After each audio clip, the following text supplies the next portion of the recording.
Hello, Simon, my old friend. Judas! What are you doing here? I'm remembering. It's what he said to do right here, wasn't it? Remember me? Well, that's what I'm doing. I'm remembering. What are you doing, Simon? Forgetting. I can't think of anything. Wishing I could forget. I can't think of anything. I'd like to blot it all out. Right now, I can't think of anything more horrible than remembering. I should think you'd find your memories pretty unbearable. Unbearable? Yeah. I think they are. I don't think I'll bear them much longer, though. But I am bearing my memories now, bearing them like a cross. How dare you, Judas? You have no right to say that. Perhaps not. But I have a need to remember him, a need to remember what I've done to him. So do you, Simon. I'm not sure it's safe. Do you think it's safe here? Oh, it's safe enough, even if the memories aren't. Shall I tell you where you were in my memories? Was I there? Were you there, Simon? You were always there. Your story and my story are very much the same. It was last Friday at Bethany during the Sabbath meal. You know, Jesus had just raised Lazarus from the dead. I remember. Why are you thinking of it now? Because death was all over him, just as surely as death is all over him now. In the space of 5 days, he fed us 2 meals of death. Martha fed us that night. Martha fed us all right. I admire that woman. Yeah.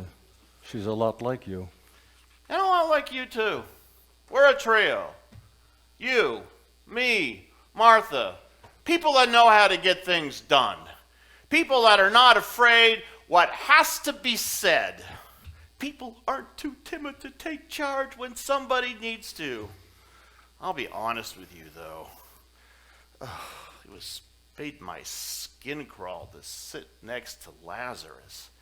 You try eating a meal next to somebody who's been rotting in the tomb for 3 days.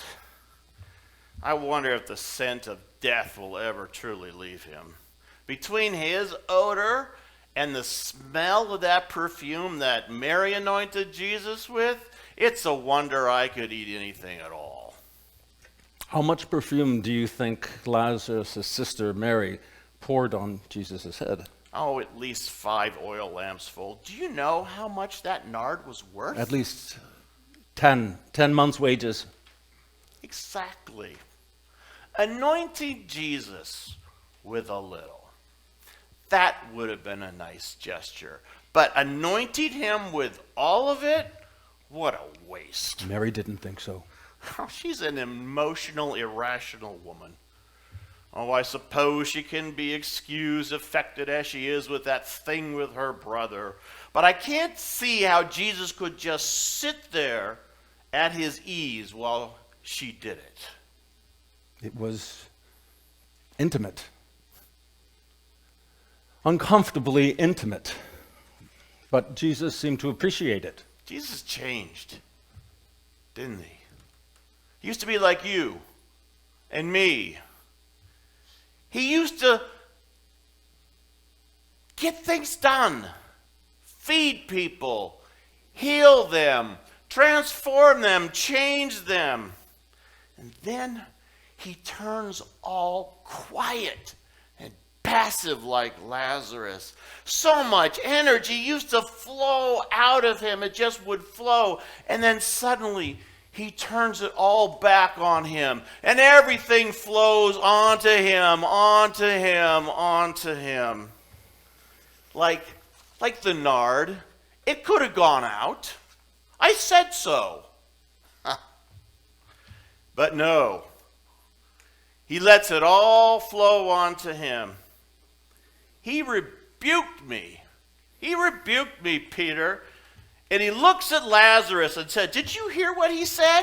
This is for my burial. His burial. Exactly. His burial. I signed up to follow a commander, a leader, not some...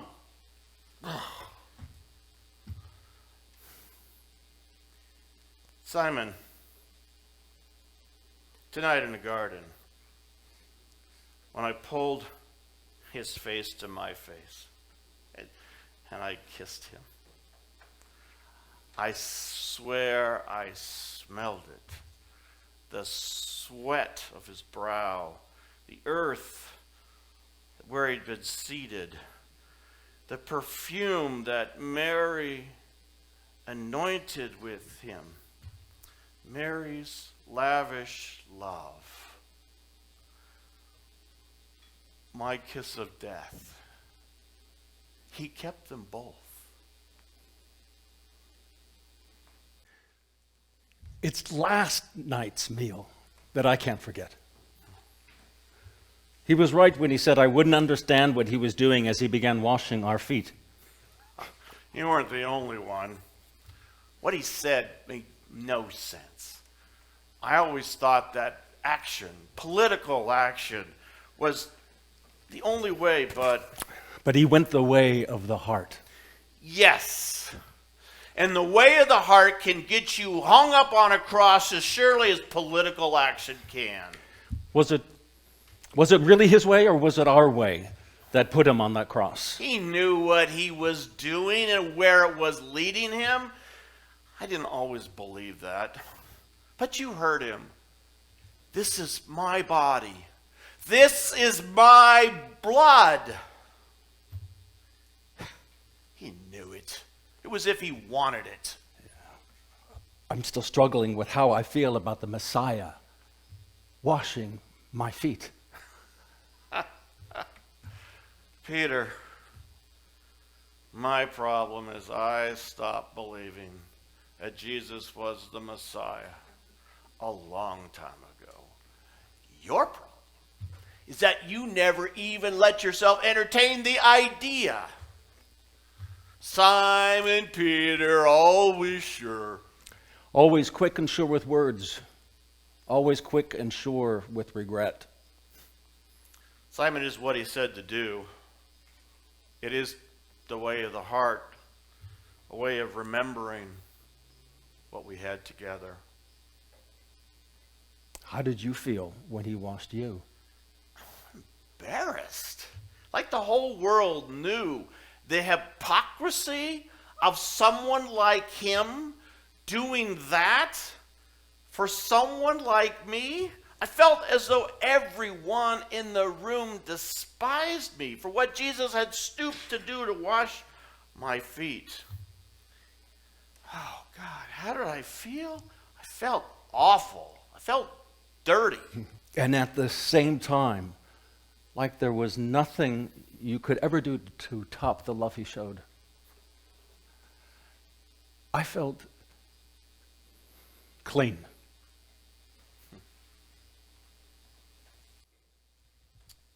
I had really looked forward to that Sabbath meal, that Seder meal. And then he turns my secret loose on the world. One of you will betray me. It was like my heart was in my throat, just beating, and everyone could see. Where was he looking, Simon? When he said it, where was he looking? I couldn't look.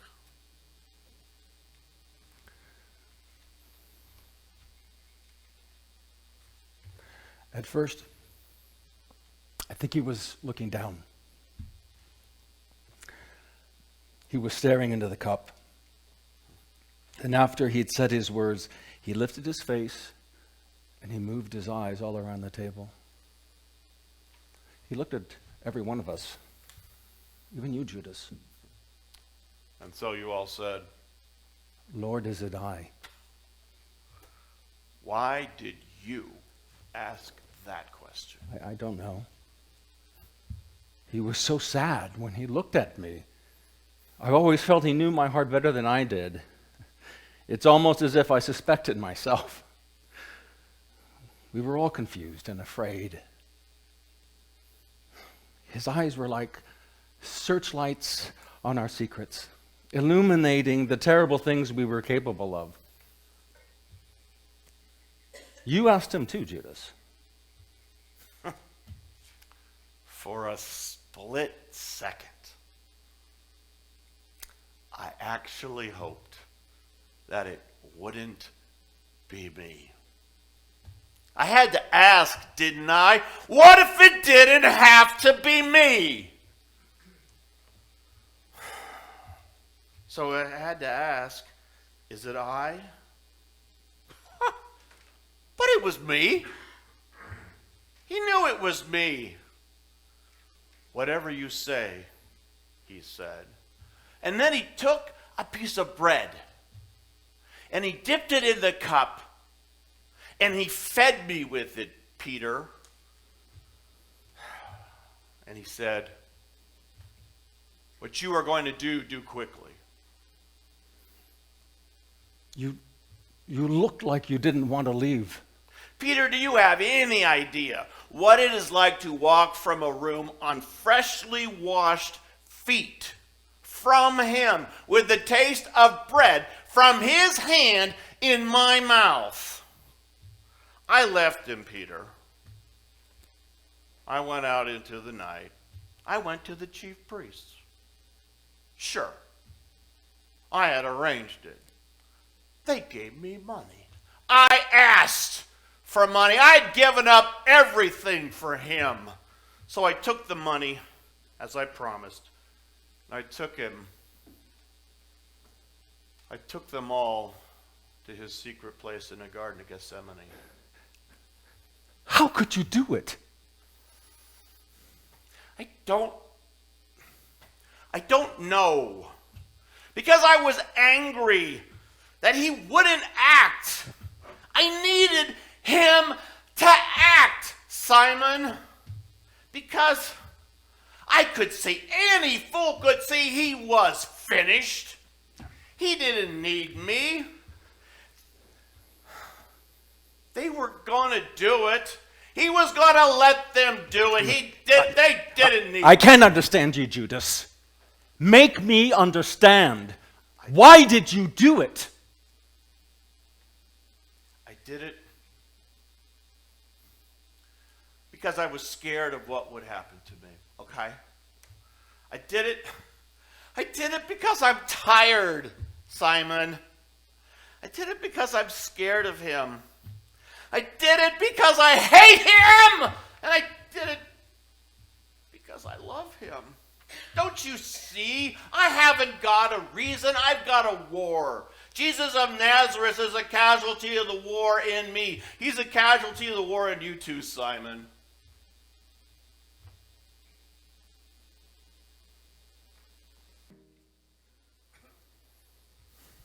What happened after I left?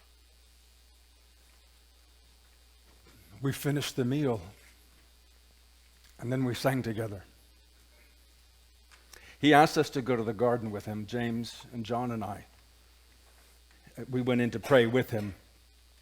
He was quiet and sullen. He seemed to want us there, yet he went away to pray from us. James thought he heard him weeping. But John and I were too tired and scared. Didn't give him much thought. The three of us talked a while. I envy you. I'll bet it was beautiful in the orchard. It was a beautiful night.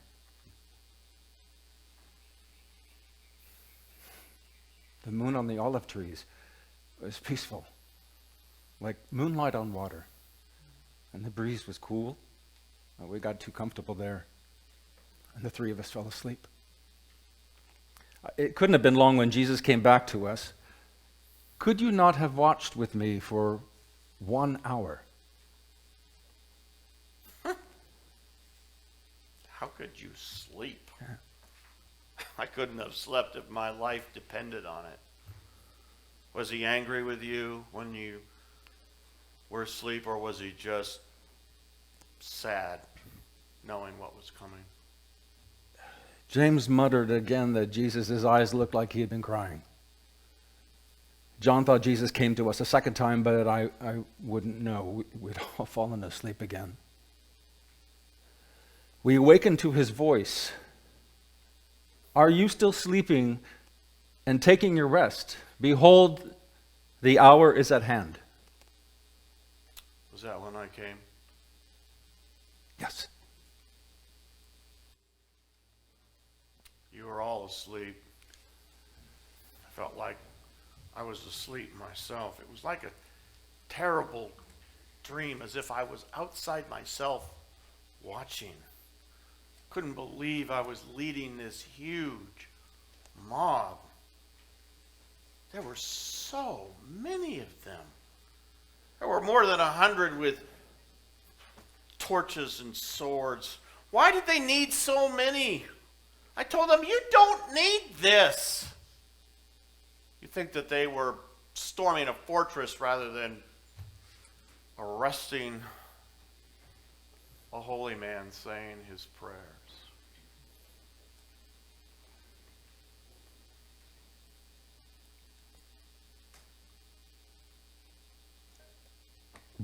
You think they were frightened of him? It must have been. I had to have been. I was getting a little frightened myself. My decision to betray him had just opened this door and outrushed all this rage and hate, as if I had opened the very doors of hell itself. It came crashing into the clearing, and there he was. And there you were, Simon. You look so scared. I was scared to death.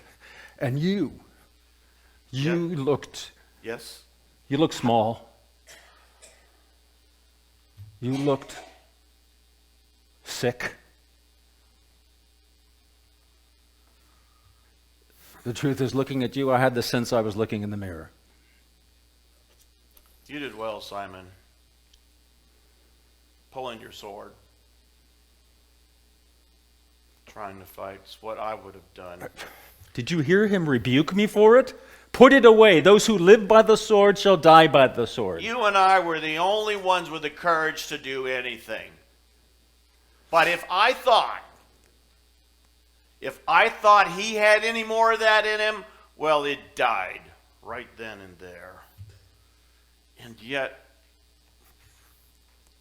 I never saw him look more regal. As I drew close, there were fire in his eyes, and those eyes burned into me. He said, "Friend, what are you doing here?" He called me friend, Simon. And he asked me, why? Why did you kiss him, Judas? You mean, why did I betray him with a kiss? I did it because I thought I would. I did it because after everything, I still love him. Don't lie, Judas. Not after what you've done. I'm not lying, Simon. Believe what you will, but you can love a person and still kill that person. When I started becoming disillusioned at the direction he was taking, I tell myself, it's okay. It's all right. You won't hurt him. You love him. Fool. I didn't know my own heart. I didn't know how easy it might become to love him and betray him and kill him. My tenderness and my treachery met on his face with that kiss. I don't remember what followed. They all swept by me. Next thing I remember, I was standing alone under the black trees, all alone with the memory of his words. Friends, why? And the look in his eyes as I kissed him goodbye.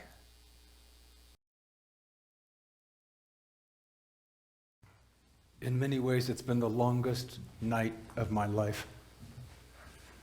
And yet it all happened so quickly.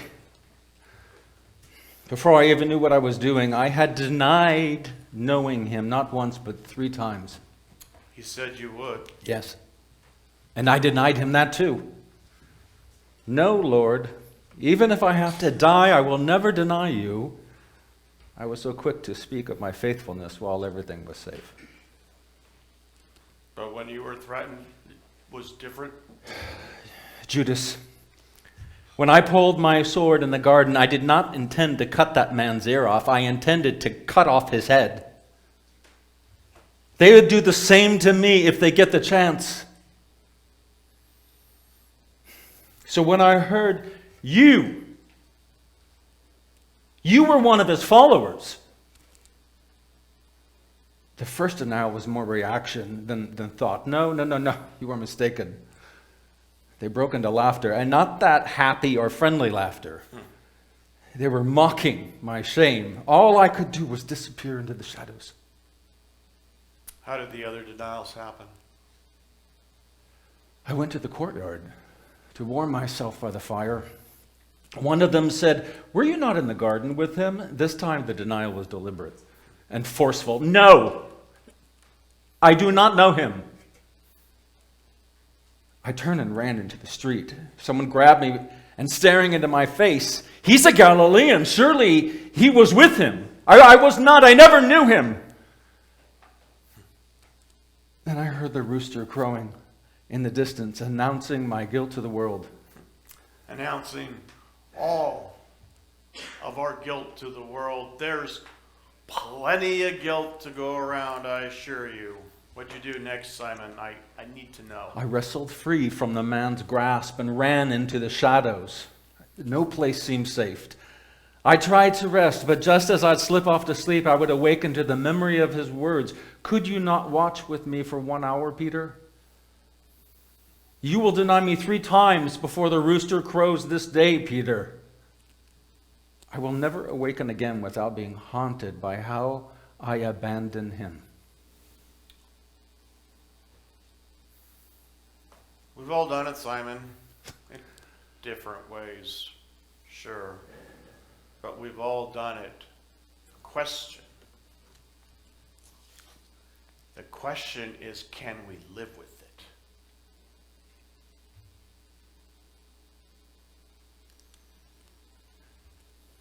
Why did you come back here? I don't know. Something drew me here. Something inside me hoped that it had all been some terrible dream and none of it had really happened. Yeah, me too. I also wondered who might else be here. I didn't expect to find you here. We're not that different, you and me, Simon.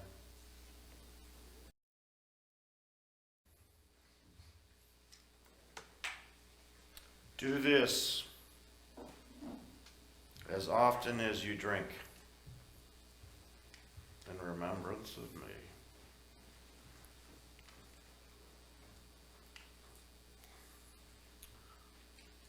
Memory is a bitter thing. Bitter and deep, my brother in shame. But let's drink it to the dregs. What's more to tell? We both know there's more. I sat here for hours, it seems, before you arrived thinking about it.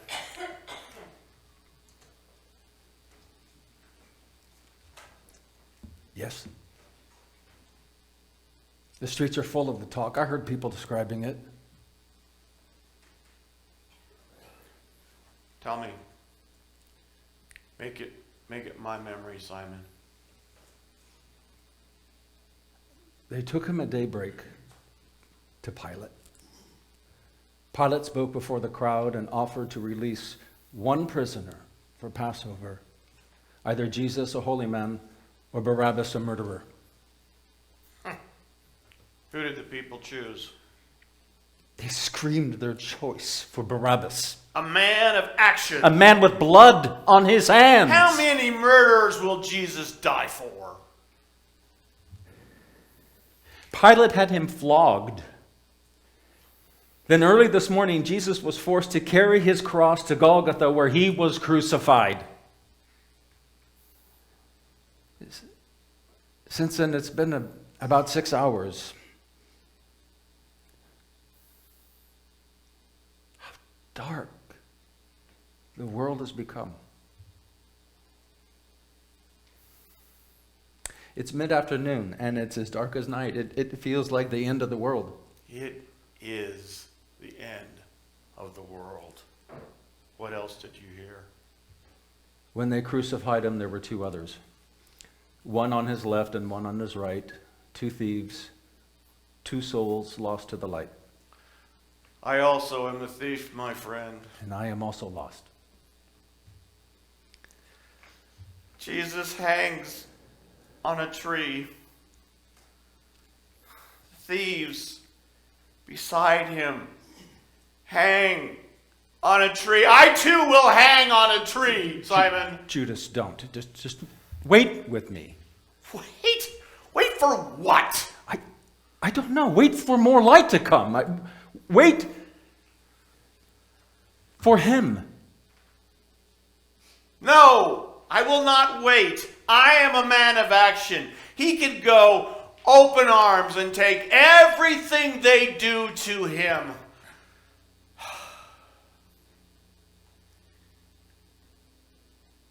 You can wait for more light to come in the world, as if it will ever come again. No, Simon. It is too late. I am lost in the dark.